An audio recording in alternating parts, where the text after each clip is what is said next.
우리 옆에 있는 분들하고 인사 좀 나눌까요? 반갑습니다. 한 주 동안 안녕하셨습니까? 감사합니다. 히브리서 11장은 믿음의 영웅들에 대하여 언급하고 있습니다. 믿음의 영웅들이 어떻게 살았는지를 우리에게 보여주고 있고, 믿음이 무엇인지, 그 믿음이 어떻게 사람들을 바꾸고 변화시키고 그 사람들에게 능력을 주는지를 우리에게 보여줍니다. 그래서 그 아벨부터 시작해서 믿음의 사람들에 대해서 쭉 이야기를 해오다가 이 히브리서 기자는 이 사람들의 이름을 낱낱이 기록하다 보면 시간이 없겠다 해서 더 이상 그 사람들의 이름을 기록하지 않고 믿음의 사람들은 어떤 모습으로 살았는지를 우리에게 보여줍니다. 먼저 32절 말씀을 좀 보시면 32절에 내가 무슨 말을 더 하리요, 앞부분엔 지금 믿음의 사람들의 이름이 쭉 기록되었고 그들이 어떻게 살았는지를 이야기하고 있죠. 그리고 나서 내가 무슨 말을 더 하리요, 기드온, 바락, 삼손, 입다, 다 구약시대의 사사들입니다. 구약시대 사사들, 또 다윗 및 사무엘과 선지자들의 일을 말하려면 내게 시간이 부족하리로다. 사실 더 기록하고 싶은 사람들이 수없이 많은데 그 사람들을 시간적으로 다 기록할 수 없어서 그냥 여기에서 멈춘다라고 이야기합니다. 그러면서 뒷부분에 하는 이야기가 뭐냐면 믿음으로 산다는 것은 어떤 삶이냐, 믿음으로 살았던 사람들이 어떤 삶을 살았는지 아느냐, 크게 두 가지의 모습을 이야기하고 있습니다.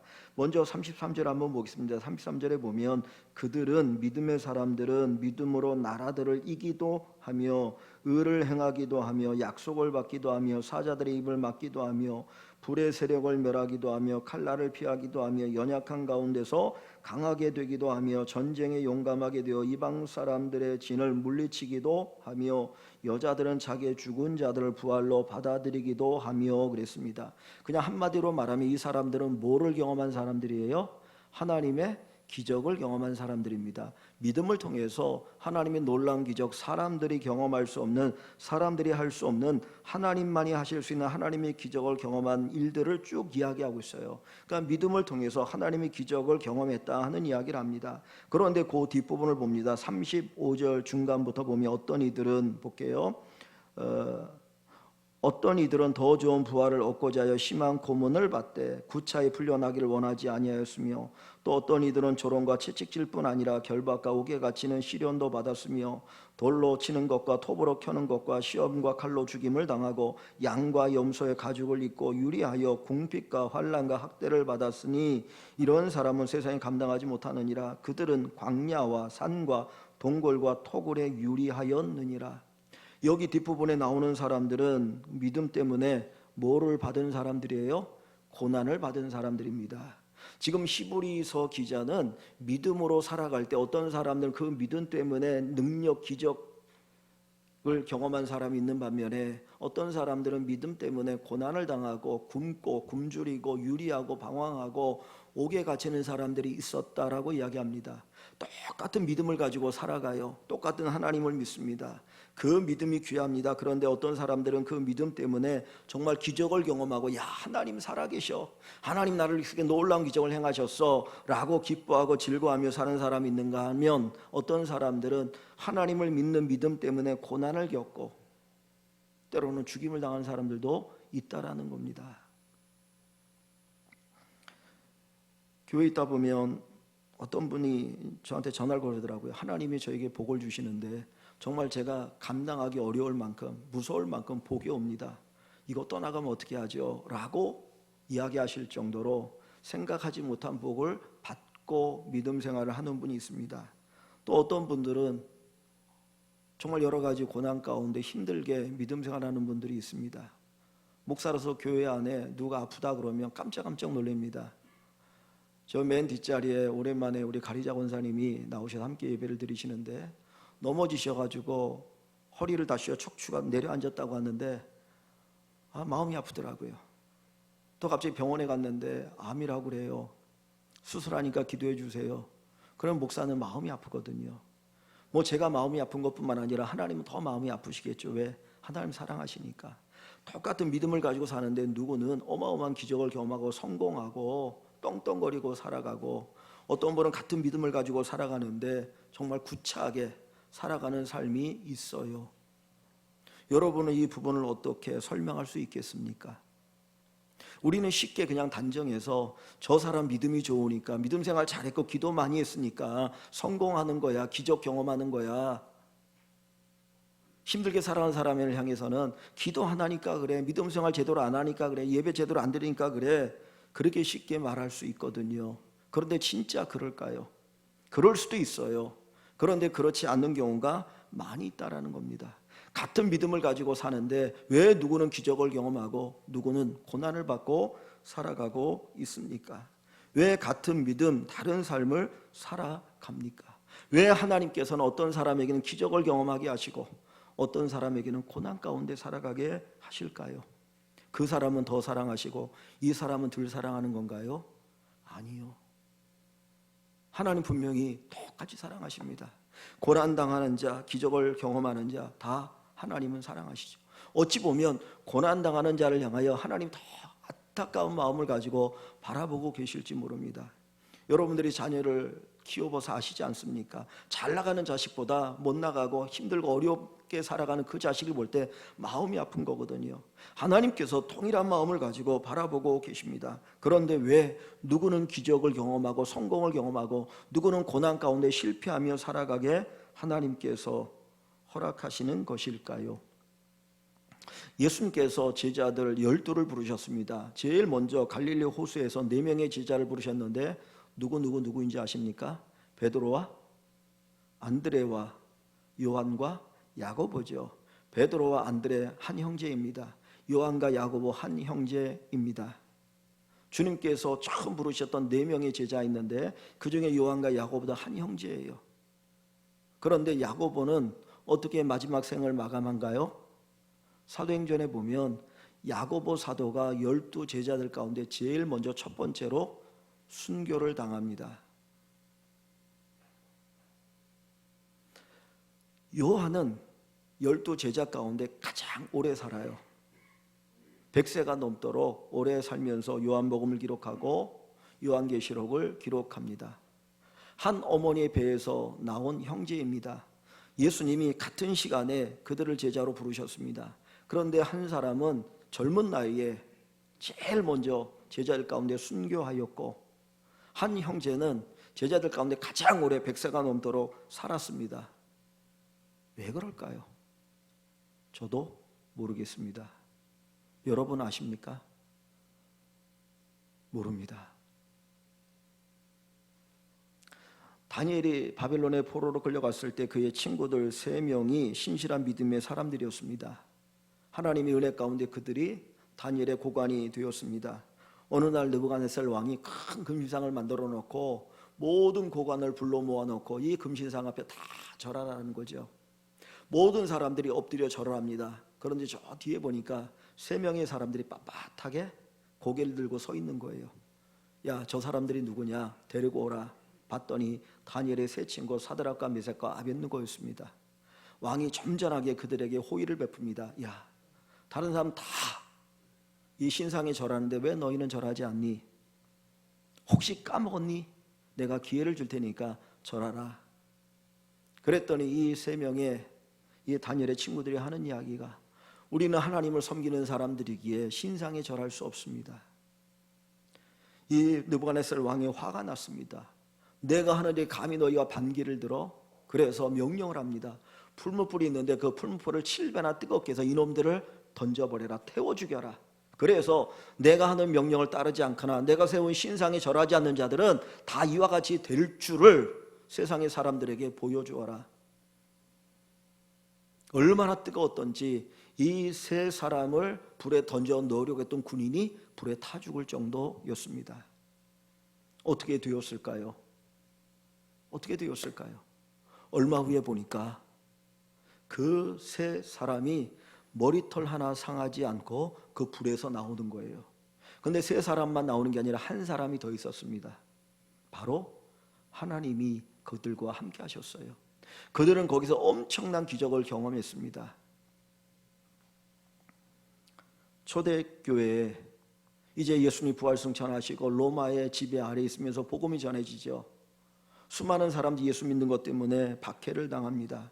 이 로마는 다신교였어요. 신이 하나가 아니라 여럿이고 황제도 신이다. 그런데 예수 믿는 사람들은 오직 하나님만이 참신이고 신이 없다, 황제도 인간이지 신이 아니다라고 인정하지 않습니다. 그러다 보니까 이 로마가 기독교인들을 박해합니다. 어느 정도 박해했느냐, 카타콤이라는 곳에 숨어서 지내야 될 정도로 어떤 사람들은 태어나서 죽을 때까지 예수 믿는 것 때문에 햇볕 한번 제대로 보지 못하고 그 지하 동굴에 살다가 죽는 사람들도 많았습니다.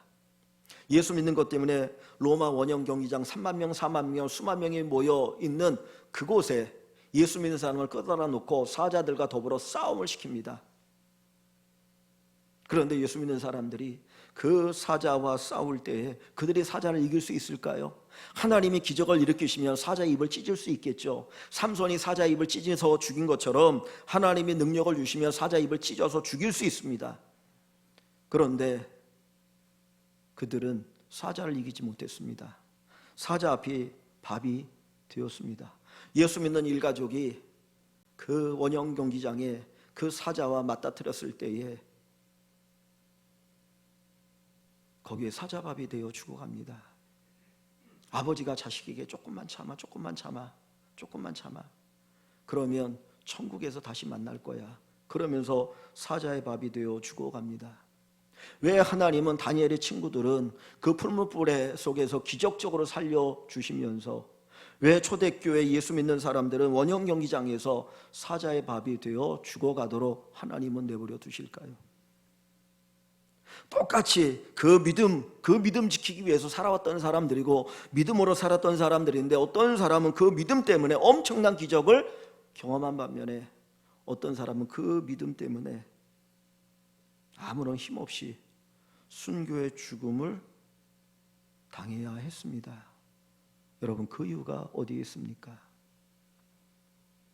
하나님은 기적을 경험하는 사람이나 순교하는 사람이나 하나님은 사랑하셔요. 분명한 것은 사랑하신다는 거예요. 내가 예수 믿고 고난당하고 힘들고 어렵게 살아간다고 해서 하나님이 나를 사랑하지 않는 것이 아니고 하나님은 우리를 사랑하셔요. 제가 가끔 그런 이야기를 합니다. 세상에서 높은 지위에 있지 않은 것이 어떻게 보면 감사거리다. 높은 지위에 있다 보면 죄 더 많이 지을 수 있습니다. 내가 가지고 있는 그 권력 때문에, 그 돈 때문에 불법과 편법으로 나의 이익을 취하려고 하는 유혹이 더 많이 올 수 있어요. 그런데 내가 권력이 없기 때문에, 돈이 없기 때문에 어찌 보면 더 정직하게 살아갈 수 있어요. 하나님께서 다니엘의 세 친구에게 어마어마한 기적을 일으켜 주셨는데 하나님께서 기적을 일으키신 이유가 있습니다. 어디를 보시냐면 다니엘서 3장입니다. 성경 구절을 좀 띄워주면 좋겠는데 다니엘서 3장 28절 이하에 보면 이 사건이 있은 후에 다니엘의 세 친구들이 기적을 경험하고 머리털 하나 상하지 않았을 때에 그 광경을 보고 느부갓네살 왕이 이렇게 얘기합니다. 느부갓네살이 말하여 이르되 사드락과 메삭과 아벳느고의 하나님을 찬송할지로다. 그가 그의 천사를 보내사 자기를 의뢰하고 그들의 몸을 바쳐 왕의 명령을 거역하고 그 하나님 밖에는 다른 신을 섬기지 아니하며 그에게 절하지 아니한 종들을 구원하셨도다. 그러므로 이제 조서를 내리노니 각 백성과 각 나라와 각 언어를 말하는 자가 모두 사드락과 메삭과 아벳느고의 하나님께 경솔히 말하거든 그 몸을 쪼개고 그 집을 거름토로 삼을지니 이는 이같이 사람을 구원할 다른 신이 없음이니라 하더라. 무슨 얘기를 하고 있습니까? 이 어마어마한 기적을 경험하고 나서 이 느부갓네살이 하나님에 대해서 절대자라고 하는 참신이라고 하는 고백을 하는 것이죠. 만약에 사드락과 메삭과 아벳느고가 풀무불에 죽었다면 야, 그들은 정말 신앙을 지킨 사람이야, 순교한 사람이야, 그걸로 끝날 수 있어요. 그죠? 그걸로 끝날 수 있어요. 겉봐 느부갓네살이 이렇게 얘기하지 않겠습니까? 내 명령을 거역하고 내 신상에 절하지 않느냐, 다 저렇게 되는 줄 알아. 그냥 두려워 떠는 걸로 끝날 겁니다. 그런데 하나님이 그 자리에서 기적을 일으켜서 수많은 사람들이 느부갓네살 왕이 섬기는 저 신상은 아무것도 아니고 진짜 하나님은 사드락과 메삭과 아벳느고가 섬기는 하나님이 참신이구나, 이것을 깨닫게 하는 거예요. 결국은 하나님의 영광이 나타날 수 있기 때문에 살려주시는 기적을 행하시는 것이죠. 그렇다면 원형 경기장에서 사자의 밥이 되어 죽어가는 그 사람들은 뭡니까? 그들도 기적이 일어나기를 고대했을지 몰라요. 그들도 하나님께서 놀라운 역사를 일으켜서 야, 하나님이 살아계시다라고 하는 것을 엄청난 기적으로 보여주셔서 이 로마가 기독교를 박해하는 나라가 아니라 하나님께 돌아온 나라가 되기를 기도했을지 모릅니다. 그런데 하나님은 무기력한 모습으로 사자의 밥이 되게 하셨어요. 근데 놀라운 건요, 그들이 사자의 밥이 되어서 죽어 순교할 때에 그 광경을 바라봤던 3만 4만 명의 수많은 사람들이 감동을 받았어요. 야, 도대체 저들이 섬기는 신은 어떤 신이기에 목숨을 걸고 그 신을 섬길까? 저 기독교인들이 믿는 하나님 도대체 어떤 하나님이기에, 저들이 기다리는 천국이 도대체 어떤 곳이기에 목숨을 걸고 사자의 밥이 되는 것을 기꺼이 자원할까? 사람들이 감동을 받았습니다. 생각하게 되어집니다. 그래서 한 사람이 사자의 밥이 되어 순교하면 100명이 감동을 받고 회심하여서 기독교인이 되었다고 그래요. 한 사람이 죽으면 한 사람의 죽음으로 끝난 것이 아니라 오히려 100명, 200명, 수천 명의 사람이 예수 믿고 구원받았습니다. 지금도 중국은 기독교에 대해서 철저하게 탄압하는 나라입니다. 특별히 시진핑이 국가주석이 되고 수많은 선교사님들이 추방이 되었어요. 우리 교회가 같이 기도하고 후원하는 김기수 선교사님 지금 태국 치앙라이에서 사역을 하고 있는데 안식년 1년 보내고 비행기 타고 들어갔는데 비행기가 딱 공항에 도착하니까 공항원들, 소위 말하면 경찰들이 딱 올라오더니 딱 잡더래요. 여권 보여달라고 그러더니 그 자리에서 바로 다시 다른 비행기로 한국에 추방했습니다. 가장 기독교 박해가 심한 나라가 북한과 중국인데 놀라운 것은 거기에서 어마어마한 기독교인들이 일어나고 있다는 거예요. 그래서 그 중국의 기독교인의 숫자를 1억 또는 2억이라고 이야기합니다. 중국의 인구가 13억? 뭐 지금은 더 늘어났겠죠. 그런데 정말 그 탄압 속에서 지하교회에서 믿음 생활하는 성도들이 1억에서 2억 이상이 되어질 정도로 엄청나게 많은 부흥을 경험합니다. 우리는 잘 몰라요. 하나님, 왜 내가 이런 고난의 길을 걸어가야 됩니까? 내가 예수 믿는데 왜 이런 고난의 길을 걸어가야 됩니까?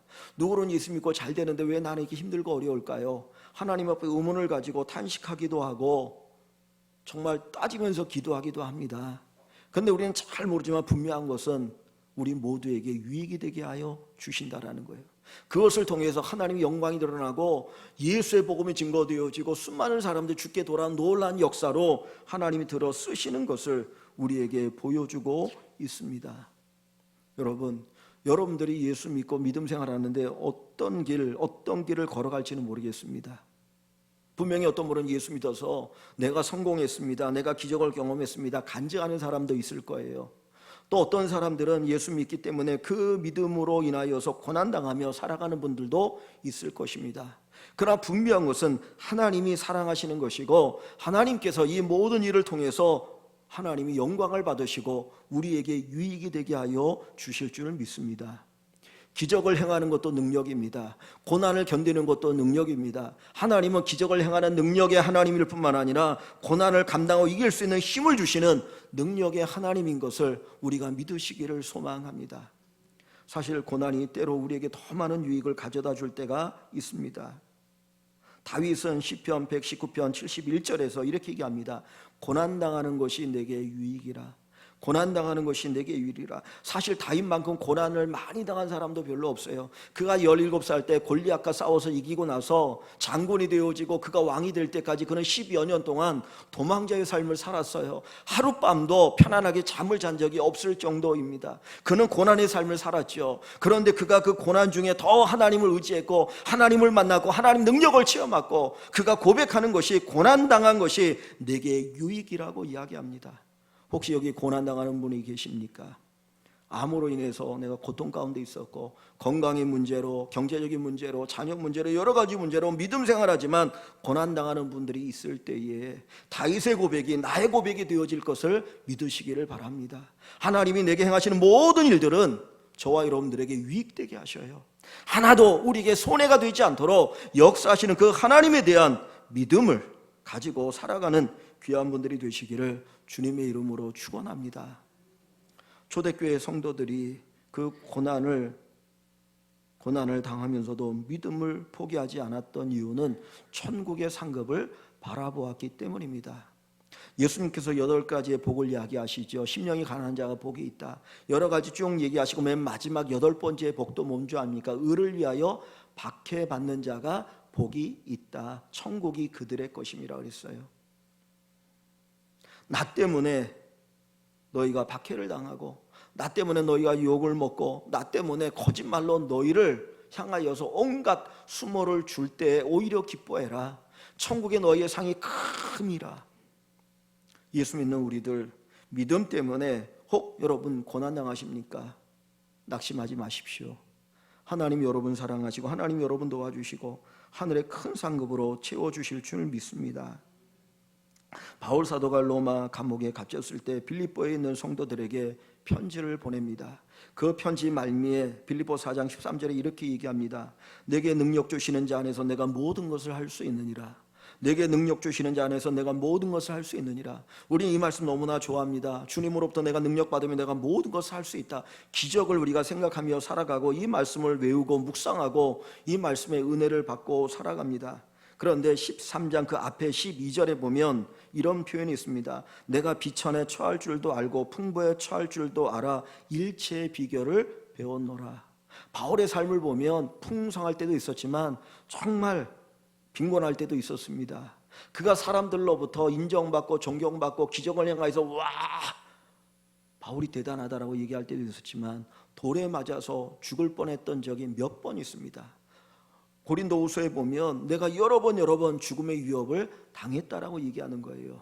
그런 바울이 이 빌립보 4장 13절에 내게 능력 주신 자 안에서 내가 모든 것을 할 수 있다는 말은 뭐냐면 내가 하나님의 능력으로 기적도 행하지만 내가 믿음 때문에 고난당할 때 그 고난을 이길 수 있는 힘도 하나님이 주셨다라는 거예요. 그래서 우리 인생은 하나님의 은혜와 하나님의 능력으로 살아가는 것입니다. 내가 어떤 삶을 살아가든 어떤 환경이 우리에게 닥치든 거기에 좌절하지 아니하고 낙심하지 아니하고 그 속에서도 감사하며 살 수 있는 것은 믿음의 능력이요 하나님의 은혜요 하나님의 능력입니다. 이 능력으로 살아가는 우리 모든 성도 여러분 되시기를 주의 이름으로 축원합니다. 믿음은 우리에게 큰 은혜입니다. 믿음을 받았다라고 하는 것, 믿음을 선물로 받았다라고 하는 것은 인간이 받을 수 있는 최고의 선물이에요. 그래서 하나님께서 특별히 사랑하는 자들에게 믿음을 주시는 것인데 이 믿음을 가지고 사랑하는 여러분들이 하나님이 큰 축복받은 것으로 알고 감사하며 살아가기를 주님의 이름으로 축원합니다. 다시 오늘 본문 여기 38절에 가보시면 이 믿음의 사람들을 이렇게 표현하고 있습니다. 38절 앞부분 가로친 부분만 한번 같이 읽어봅니다. 38절 말씀을 같이 읽어볼게요. 이런 사람은 세상이 감당하지 못하느니라. 이런 사람은 세상이 감당하지 못하느니라. 누구를 얘기하나요? 믿음의 사람들은 세상이 감당할 수 없다는 거예요.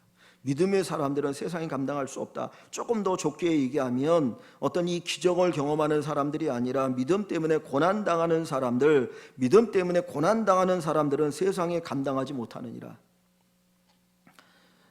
권투를 하는데 시합을 해서 많이 때려가지고 넘어뜨려야 이기는 거 아닙니까? 그죠? 그런데 이 권투 선수들이 제일 무서워하는 사람이 누구냐면 맞는데도 계속 달려드는 사람이래요. 아무리 때려도 넘어지지 않는 오뚜기같이 다시 일어서고 오뚜기같이 일어선 사람이 제일 무섭대요. 세상이 진짜 무서운 사람이 누군지 아십니까? 오뚜기같이 박해라도 우뚝우뚝 서서 다시 일어서는 사람이에요. 세상은 우리의 믿음을 빼앗아 가려고 여러 가지 박해를 합니다. 그런데 이 믿음의 사람들은 고난 중에도 다시 일어서요. 넘어지면 다시 일어서요. 넘어지면 다시 일어서요. 그러니까 세상이 두려워하는 겁니다. 오늘 우리가 믿음으로 살아가는 때에 세상은 우리를 두려워합니다. 세상이 감당할 수 없는 사람, 함부로 대할 수 없는 사람이 되어집니다. 정말 저나 여러분이나 믿음으로 제대로 한번 살아보십시오. 세상 사람들이 함부로 우리 대하지 못해요. 함부로 우리 욕하지 못해요. 야, 정말 저 사람은 대단한 사람이야, 신실한 사람이야, 믿음의 사람이야. 하나님께서 특별히 사랑하는 사람이 있었습니다. 욥입니다. 그런 동방의 의인이었고, 그리고 신실한 믿음의 사람이었고, 큰 부자였습니다. 그 주변에 있는 많은 사람들로부터 사랑과 존경을 받는 이 욥이었어요. 하나님 너무나 그 욥을 사랑했고 자랑스러워서 누군가에게 자랑하고 싶었는데, 마침 하나님 대적하는 사단이 하나님 앞에 왔을 때 하나님이 이 욥을 자랑합니다. 야, 네가 세상을 쭉 돌아다녔다는데 내 종 욥을 봤냐? 그 욥만큼 나를 신실하게 섬기는 사람이 없어. 나는 그를 보면 너무나 기뻐. 그랬더니 이 사단이 하는 말이, 하나님이 욥에게 복을 주시니까 이 욥이 잘 섬기는 거지, 그 복 다 뺏어가 보십시오. 그 욥이 하나님을 잘 섬기겠나? 그래? 아닐 것 같은데? 그럼 네가 한번 시험해봐. 그래서 하나님께서 사단으로 하여금 욥을 시험하게 합니다. 갑자기 욥의 집안에 재난이 닥치는데, 이 욥의 형제들이 열이 있었는데 이 10명이 우애가 너무나 좋은 거예요. 그래서 이제 흩어져 살았는데 생일이 되면 온 집에 모여서 잔치를 벌이고 그렇게 또 우애를 나눴습니다. 그런데 한 집에서 잔치를 벌이고 있을 때 갑자기 짐이 무너지더니 10명의 형제가 그 자리에 다 죽어버린 거예요. 그리고 갑자기 욥에게 소식이 들려옵니다. 누가 약탈해 갔습니다. 하늘에 천둥번개가 치면서 다 죽었습니다. 그러면서 완전히 알거지가 되어버렸어요. 그랬는데 이 욥이 어떻게 합니까? 하나님, 복 주실 때는 언제이고 나를 이 알거지가 되게 하고 내 10자식은 뭡니까? 탄식하지 않았어요. 그의 입에 나온 고백이 뭡니까? 주신 자도 여호와시요, 취하신 자도 여호와시니 여호와 이름을 찬송하리로다.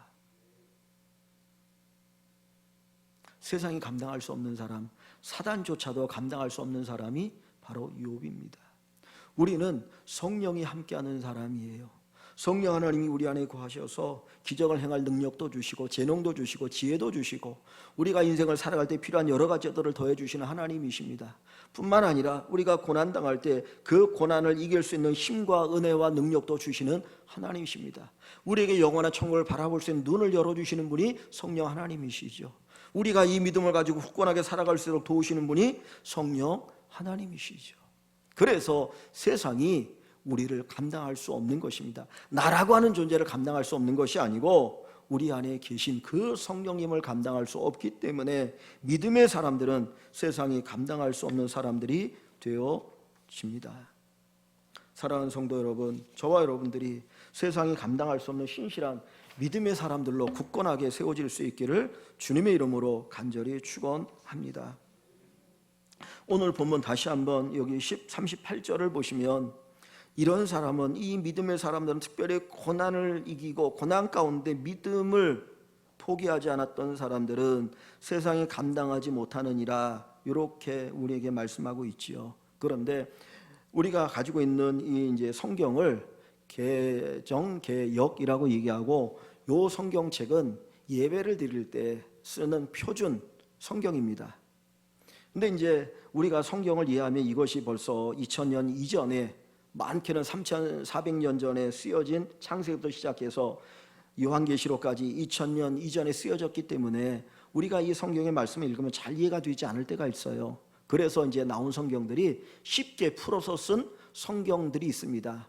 쉬운 성경, 현대인의 성경, 무슨 바른 성경, 여러 가지 성경이 있거든요. 그런데 그 성경책들과 영어 성경, 영어로 번역되어진 성경을 보면 오늘 우리가 읽은 이 표현이 이렇게 되어 있지 않아요. 우리가 읽은 이 표현에는 이런 사람은 세상이 감당하지 못하느니라 라고 되어 있는데, 그 쉽게 번역된 성경이나 영어 성경에는 뭐라고 요 말씀이 번역이 되어 있냐면, 이 사람들, 믿음의 사람들에게는 세상이 가치가 없다 그랬어요. 믿음의 사람들에게는 세상이 가치가 없다. 우리가 이제 좋은 집으로 이사를 가게 되면 이렇게 때로는 짐을 버리는 경우가 많잖아요. 무슨 장롱이나 침대나 소파나 이런 걸 버리고 갑니다. 왜 버릴까요? 더 좋은 새 것을 살려고 가는 거죠. 그죠? 버리는 거잖아요. 세상이 가치가 없다는 말이 뭘까요? 천국이 훨씬 가치가 있다는 말이에요. 예수님이 훨씬 가치가 있다는 말이에요. 이 믿음의 사람들, 기꺼이 고난을 감수했던 사람들은 세상이 감당할 수 없는 사람들이, 세상에 두 손을 들 수밖에 없는 사람들이었는데, 그 이유는 뭐냐면 세상에 가치와 소망을 두고 사는 사람들이 아니었고 천국의 가치와 소망을 두고 사는 사람들이었기 때문이에요. 예수 그리스도에게 가치를 두고 사는 사람들이었기 때문에 세상이 하찮아 보인 거예요. 여러분, 명품백을 들고 산다고 해서 우리가 가치 있는 존재가 되는 거 아니거든요.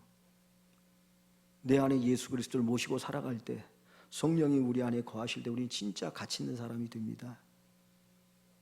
우리 인생의 최고의 가치는 영원한 천국에 대한 소망을 가지고 살아갈 때 있는 거예요. 지금 이 믿음의 사람들, 그들은 어떤 사람들이에요? 세상에 가치를 두지 않고 살았던 사람들이에요. 아브라함이 갈대아 우르에서 하란을 거쳐서 가나안 땅에 왔습니다. 내가 이 땅을 너에게 줄 것이다. 그런데 아브라함이 바라보았던 것은 단순히 가나안 땅이 아니었고, 우리가 히브리서 앞부분에 보면 더 나은 본향을 바라보았다. 그래서 이 세상에 뭘로 살았다 그래요? 나그네로 살았다 그러잖아요. 나그네로 살았다. 왜 그래요? 천국을 바라보니까. 모세가 애굽의 바로의 딸 공주의 아들이에요. 잘하면 애굽의 왕이 될 수 있고 전 세계 최고의 통치자가 될 수 있어요. 그런데 그가 포기했어요.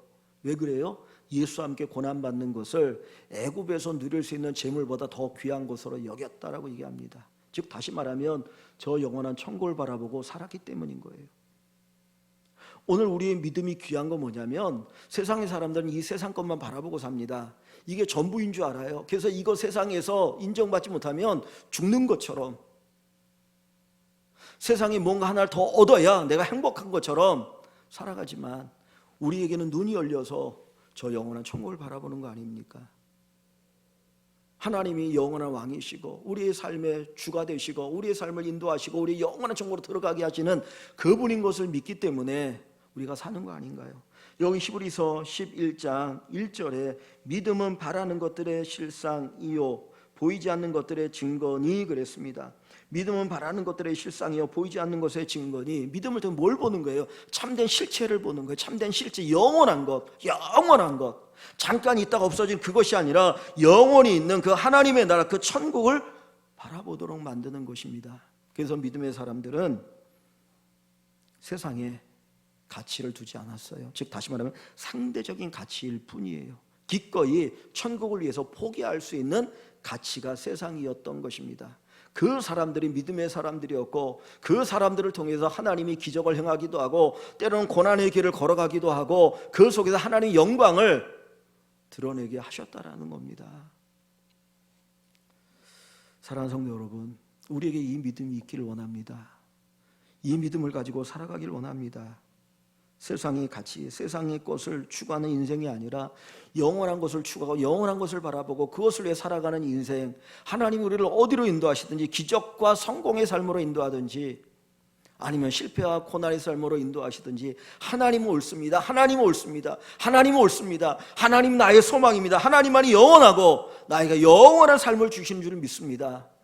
이 고백을 가지고 세상의 가치가 아닌 하늘의 가치과 영혼의 가치를 가지고 살아가는 우리 일광의 모든 식구들 되시기를 주님의 이름으로 간절히 축원합니다.